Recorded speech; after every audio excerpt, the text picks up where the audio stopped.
Say hi, everybody. That was pathetic. All right, so we're trying to find the time it takes for both of these things to work together. And we've determined that the total rate, here we are, and is equal to the total work done and the total time. And this has been broken down into the rate of the old machine plus the rate of the new machine. All right. So we are going to replace R. All right. We have total rate, which we know is equal to 6,000 mailings in some amount of time. We don't know what that time is. It's equal to the rate of the old machine, which was 38 mailings in a minute, plus the rate of the new machine, which was 82 mailings in a minute. And look at that. I've got an equation that I can work with to find my time. Again, simply setting up rate because that's what we were given. We were given rate values. Now, that's not to say that you cannot find it using the Q equal RT equation or the T equal Q over R equation. You could do that. You could still find it that way. But because the problem was initially given with rates, I'm going to set the equation I need up with rates as well. All right. Before I go any further, any questions on coming up with this equation? Where it came from? Does anyone see how we're going to solve it? You do, Leanne? How would you solve that?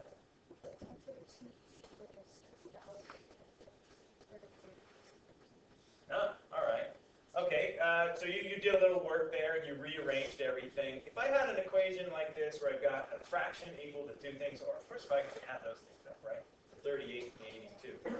But what if I want to get this denominator, the t thing, out of there? How could I do that? How can I get that t out of the denominator? Yeah? Why don't we multiply everything by a t? Yep, that's a great idea. Let's get that t out of the denominator. This is going to end up doing the same thing here, but this is the process, right? So we multiply everything by a t, and I get the 6,000 is now equal to 38 t's plus 82 t's. Now again, I'm going to get the same thing as what Leanne said to do. Oops, I lost my t. No idea. She would multiply it out. And we have 38 plus 82 t's. We're going to get the same thing. This one and this equation are the same deal. All right, so 6,000 is equal to 120 t's. And then divide by 120, and I get my answer, which is what, 15? 50. 50? Yes, 50. You're right. It is 50 watts. Minutes. All right, make sure that you include the units in there. All right, so it took us, to work together, it took us 50 minutes to do these 6,000 pieces. All right? What questions? Questions on what we did? Remember, the hardest part of this is what? Hardest part is always the coming up with the equation. Coming up with the equation. You guys, yes, sir. Les? One to find time, why can't you just do C? Sorry, One to find time, why can't you just do Q over R? great question. If I wanted to find the time, why couldn't I just do Q over R? Well, you know what? Didn't we do that? Here's our Q, 6,000. There it is. There's our combined rate, 120. So that's what we actually ended up with. Now you're wanting to know, why did we set it up like this?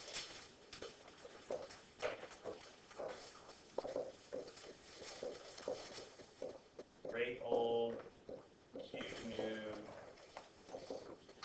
that what you're wondering? Because this is how we find time. Right? Yeah. could have set it up that way, where my Q would have been the 6,000, and my rate would have been 2 working together to find my time. Yeah? So good observation, May. I put it in there. All right. Let's see. So these would be some practice for those problems. We're gonna pause. Where's my thingamabob? There it is. Okay, we have to decide, what have I been given? In this problem number 2, I've been given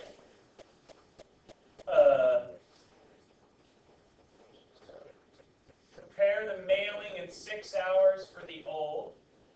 We can do the newer model, do the same job in 2 hours, and we're finding out.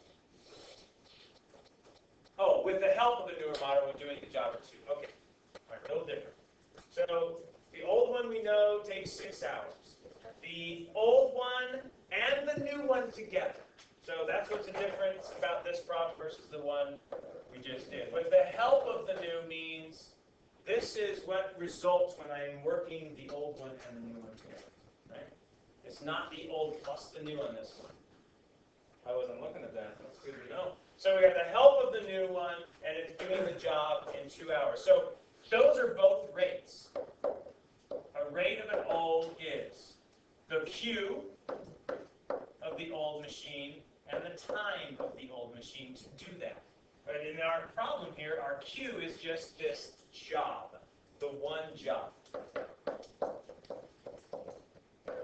And the rate, or the time it takes the old machine to do this one job, it says 6 hours. So again, we said to find what was given to you in the problem. And the problem gave us rates. That means we probably are going to set up our equation in rates. We're already there, why not use it? We're already set up for rates. We also have been told that the new and the old together has a rate of doing the one job, but it only took them 2 hours. So what we need is how long is it going to take this old machine, or the new machine, so that I can add it to the old one, and that's what I'm actually looking for, is how long does it take the new model to do the job alone. So we have rates. I don't have to set up Q equal RTs. I can set up R's. And I've got rate of new plus old must be equal to the rate of the new plus the rate of the old. And we have 2 of these things. We have the rate of the new plus old. We know that that's a 1 over 2. We do not know the rate of the new. We know we're going to complete that same job, but we don't know how long it's going to take to do that. So there's the time for the new machine to do it. And we know that we're going to do the same job in 6 hours if it was just the old machine working together. So here I am, my 1 overs. Again, a little different in the sense that last problem we had 6,000 mailings, and the 6,000 became our Q. That was our work for completing 6,000 mails. In this, we're doing a job. We don't know what that job is, but that's our work. Q is just one job. And now I'm ready to set this thing up and solve. Last problem we did this, we took a look and saw the denominator has the variable, and to get rid of the denominator out of the variable, we multiplied by t. Now, Bradley was doing something a little different. It still works. He was making a common denominator out of the 2 known R values, and then setting up a proportion and cross-multiplying. And you can do the same thing. That works as well. But quickest way, equation, denominator on the bottom, take this, and I'm going to multiply it by what? Now, what's the only difference here? We're going to multiply this by not just t, but somebody said it. Can I go smaller than 12? Why don't we go 16? Why don't we use, remember we were doing this in chapter 1? How do we solve equations that have unlike denominators? We find common denominators. And so we have a 2, a 6, and a t. So the LCD is a 6. This gets rid of all of our fractions. 6t times 1/2, that equals 3t. And 6t times 1 over t is just equal to 6 now.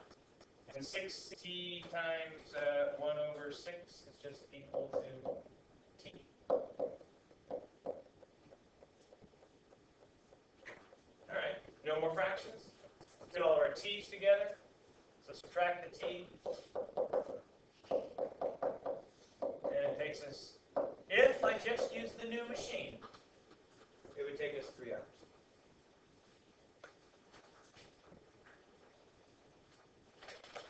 Voila. Questions? So there we have our 2 pumps working together to fill this tank. And this is what we've come up with so far. The only thing I want to change on this example is that P thing. Once again, I have a rate. I have 1 pump filling the tank in 9 hours. Again, what's my Q? My Q is filling the tank. I'm doing 1 job of filling the tank. My rate for that one, my time for that was 6. So I have rates, once again, given. So pump 1 has a rate of 1 job in 9 hours. Pump 2, given, has a rate of doing the same tank, but it only takes 6 hours. So this is where Tanner came up with 19.6. That's good. Those are my rates. So here's the deal. This is what we need to change. If this is a rate and this is a rate, what must that be?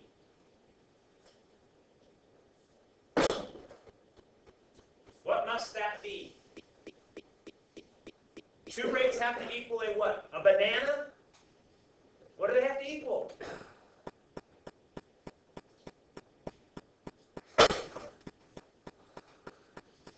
Do 2 rates equal a work? Do 2 rates equal a time? What do 2 rates equal? A rate! They equal the rate! This has to be equal to an R. This has to be an R. What is an R total? A rate plus a rate must produce a rate. It can't produce anything else. That would be the same thing. So that was the only thing we needed to do differently on this, was make this P thing actually become a rate. And our rate, again, what are we doing? We're doing 1 job, but how long does it take us? That's what we're trying to find. Have you guys noticed the pattern in the way these problems have all set up so far? How long will it take both pumps? Time. We're looking for that part of the rate. Now we can come up with our answer. And look at this. It looks very much like the other problems. I have a common denominator of 18t. So I get 3 t's and 2 t's and 18. So you were real close. Close on that one, but it was an 18 over 5. And we're talking about time, so we would go ahead and make that, what, 3.6 hours? So you were close, Tanner. You just had that 5 piece, but you had to include, you had the time. All right. They didn't set up any different. All right, you guys are doing well, better. You're going to be forever memorialized on this lesson. All right, so we got a mixture. We have 2 things we're putting together. Every mixture problem involves an amount and a percentage of whatever this thing is that we're mixing. You could have 100% of a substance, like, for example, I'm going to kind of give you a little preview of things to come. If we're talking about a mixture that involves acid, right? Usually these are like chemistry based, but they don't have to. If we're talking about a percentage that involves acid, you can have varying percentages of acid up to 100%, right? You can have 100% hydrochloric acid, most powerful, potent form of it, right? Put it on your desk and it'll leak through your desk or something. And in terms of a percentage number, we're going to express those as a decimal value. So if I said I had 100% of hydrochloric acid, what decimal value is that the same as? 100% is the same thing as 1.0. 30% is the same as, yeah, we just divide by 2, right? Move our decimal place 2 places to the left, or divide by 100. All right, so we're going to always express percentages in decimal form.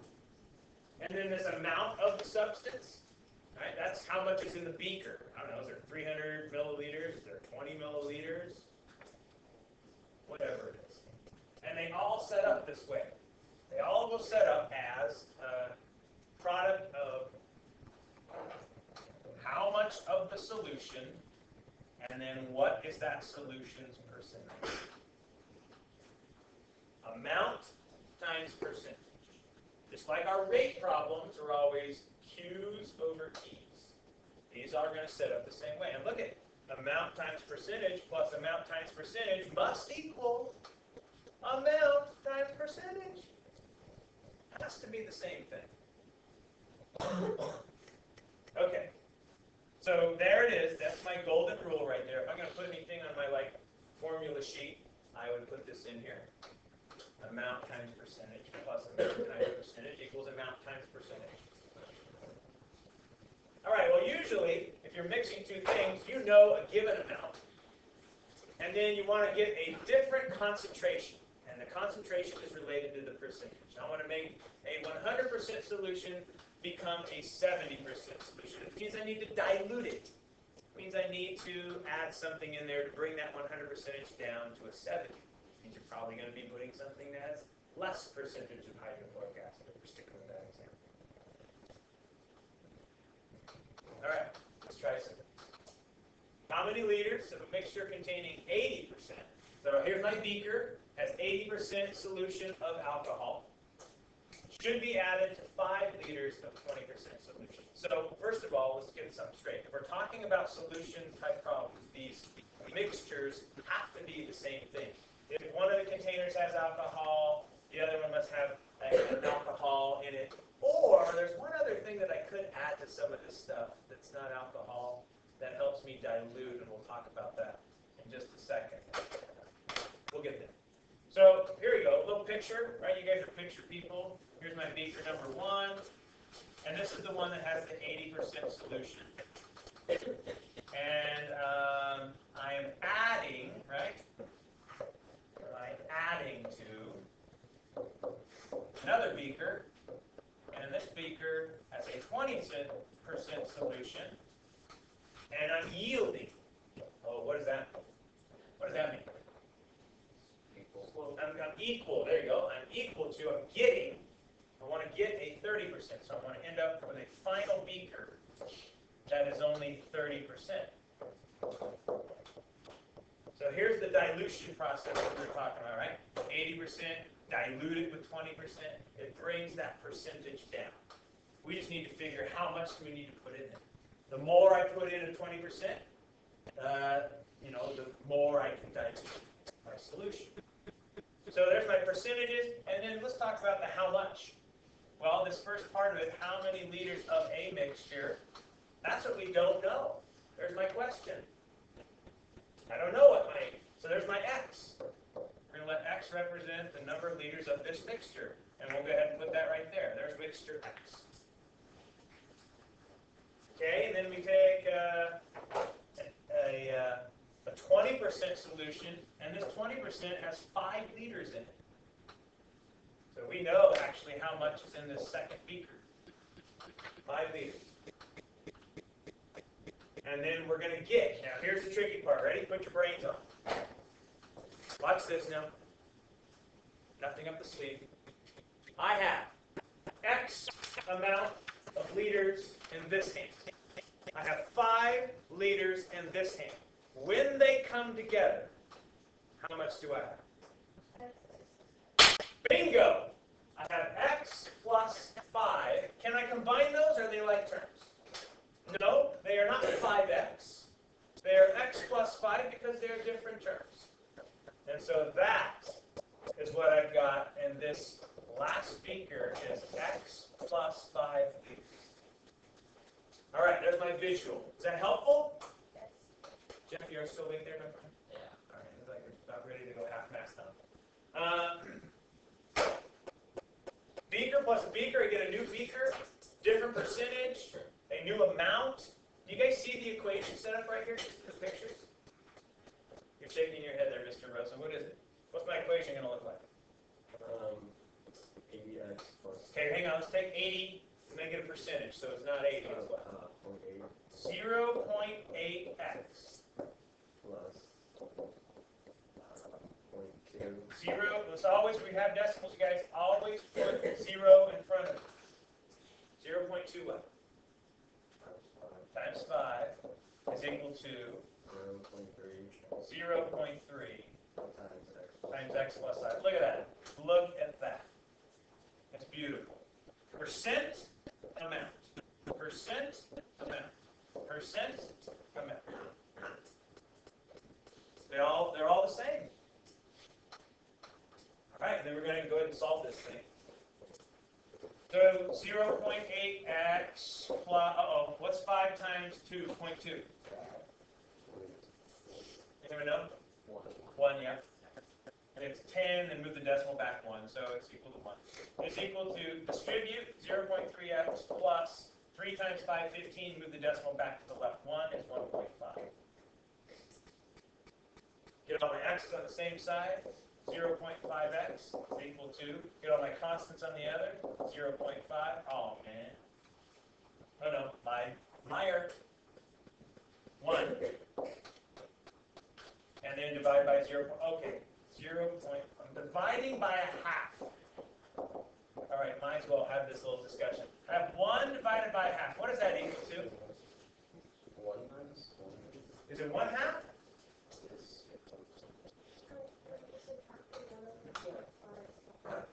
Oh, yeah, you're right. I was right the first time. Oops. Okay. Well, I can still leave that. But anyway, we can talk about our 1 divided by half. You're right. That is going to be 0.5, which makes this easy. I have to have 1 liter of solution X. Or 1 liter is my X. I have to have 1 liter of the 80% solution. Is what I'm going to add to the 5 liters of the 20% solution. So I got to make sure I'm going to include my unit.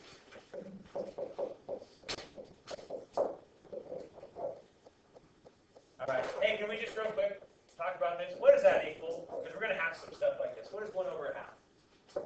2. Very good. Divide means to multiply by reciprocal. So 1 times 2 over 1, that equals 2. And that doesn't apply to this problem, but we will have some that look like that.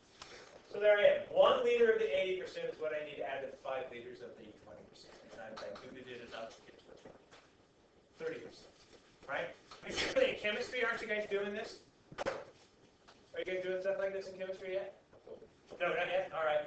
But yeah, you create this new solution, and that doesn't mean you're going to use all 6 liters of this stuff. It just, now you have like a vat that you can use in other experiments maybe down the road. Now you know you've got a 30% solution of whatever this acid is. You might not use all of it, but I guess you have it. All right? How does that compare to our work problems? Is it easier, harder? Same?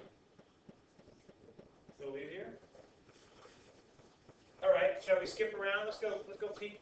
Let's see. Let's talk about number 2 real quick because we're going to run out of time. So we got a chemical storeroom, 90% acid, 40%, and that looks pretty much the same. Same kind of problem. I want to get to the ones where they're a little different. Here we go. Notice in this problem number 3, we have a 70% solution of acid, and then we're adding water. Okay, I don't know about you, but I hope that when I turn that faucet on in my house, that water comes out, that there is no acid in it. That would not be a good thing, right? So, you chemistry people, isn't water kind of considered like a base? It's like alkaline. Neutral, yeah. So, here I am adding to an acid something that's neutral, so I should be able to dilute that acid, correct? That's what we're doing, we're diluting the acid. So, but the question is, if I'm still setting up percent amount, how does that work with water? We have this we're going back to the beakers. We still have a 70% acid, and we don't know how much is in there. And we're going to add to it, how much are we adding? 50 centiliters of water. Okay, so the question is, what's the percent there that I use for water? What did I just say? What did I say I hope never happens when I turn the faucet on? What do I never want in my water? I never want acid. So if there is water being used, I have no percentage of acid. Right? That percentage is referring to acid. And in water, we better not have any acid in my water. And then this is going to be equal to, what do we have? X plus a 50, there's my amount, and we want a 50% acid solution.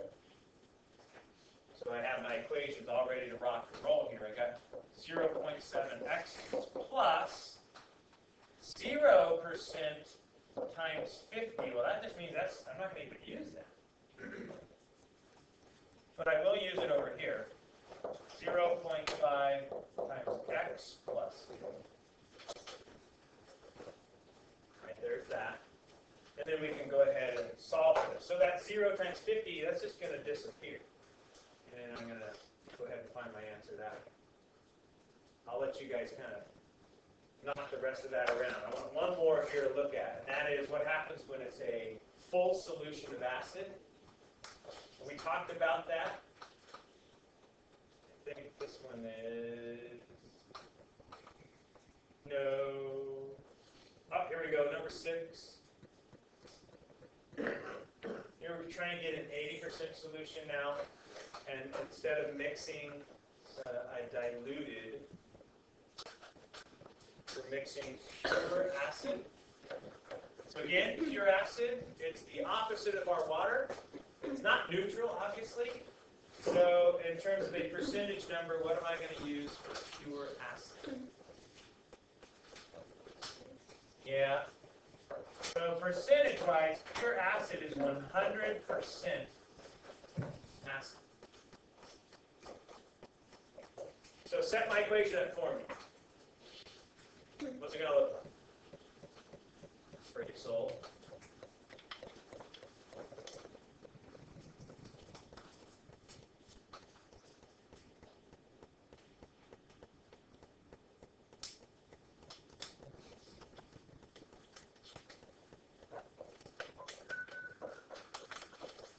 Anyone?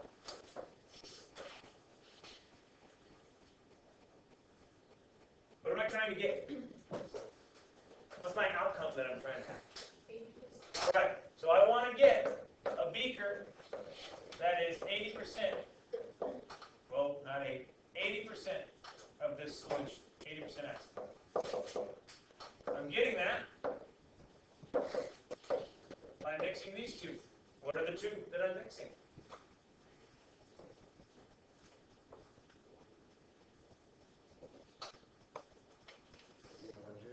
Okay, I have 100%, which is just 1, and 3 liters of that. What else?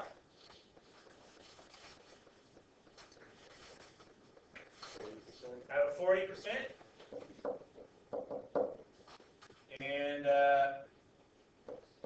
I don't know that. So it seems to me I've got 2 unknowns, but I really don't.